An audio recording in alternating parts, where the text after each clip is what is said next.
Kasani bende wanyalo wacho ni nitiere kata chike moko moketi mowinjo bed ni rito jonyuol kaachiel kod jogo manitiere kod ng'ol mar obwongo kata autism e pacho kae.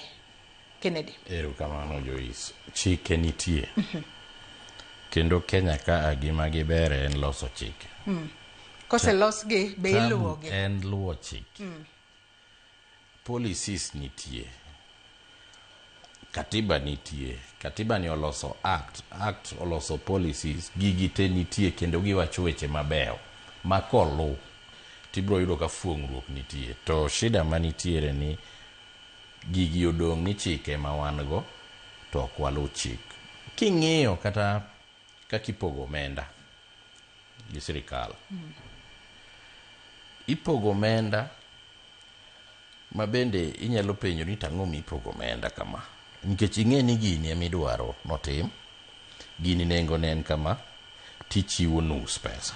Ok ichak iwach di modong' ni wadhi timo kama.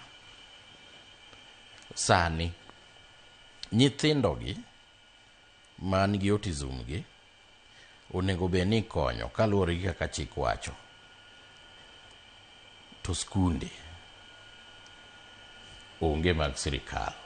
Jopuonj moromo mo nigi lony mar puonjo nyithindo gi onge moromo. To wan gi sirikal, chik be wacho ni en haki nyathi mondo dhi skul mosom. Tiyudo ka gigi ok timre. Sani e higa makoro wantiere mar omenda, pesa manogol te mondo ng'i weche special needs education ne en $967,000. To king'iyo pesa ni, kitaje tine ochalo no pesa maduong'. To kikete gi gima pesa ni onego be ni timo, tibro yudo ka en pesa matin, a drop in the ocean gi dho ngere. Koro gima nitiere ka en ni sirikal ma ng'iyo jopiny emonego otwe ane okanda to chak timo budget e yo moro manyiso ni gidwa konyo gimoro. Ok kete aketa ni mondo wakal kanyo wadhi. Chik wacho kata ni nyithindo gi onego be ni kadhi e osiptal tithiedho gi nono to iwuok idhi adhiya. Mano bende makela e penjo machielo. Nyaka sani bende ka wang'iyo okumba mar thieth mantiere godo, mano mar SHA kaachiel kod SHIF matiyo godo e pacho ka, be nitiere kod package mano makonyo jonyuol manitiere kod nyithindo mar ng'ol mar obwongo kata autism? Mano gima onge. Adwa nyisi ni kata mana chumbe makora wuotho gogo kotur SHA ok miya chumbego. To gimomiyo mano timore onge ng'ama explain.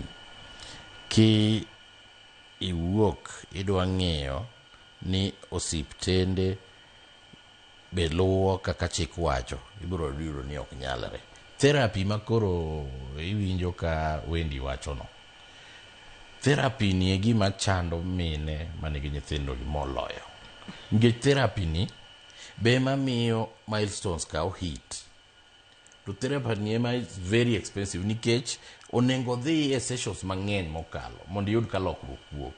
Each session yudo ka en 2,000. To winjo be ni nyathi dhi e sessions a day? Kosen gima kinde ka kinde? Ka ni gino ni nono, onego be ni nyathi ni dhi e sessions pile. Pile. Pesa ni emomiyo koro ikete e okenge mopogore ni wadhi kawuono, a skip next week.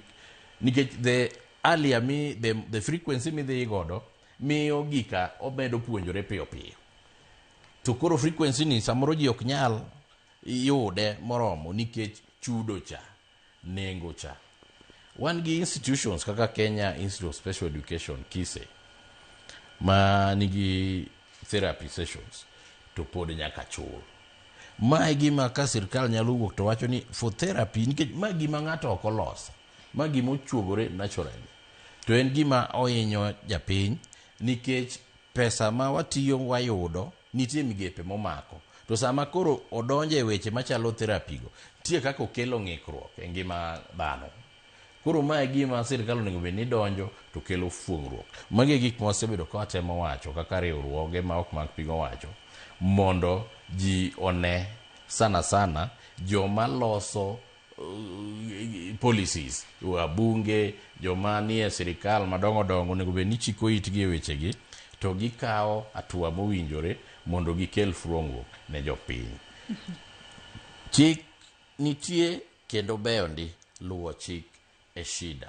Ma ka wanya yudo yadh luwo keto ji mondo luw chik, tibiro yudo ka atamalo shida ma wan go, atamalo 80 waloso, wadong' mana gi 20, mana gi luwo chik kende.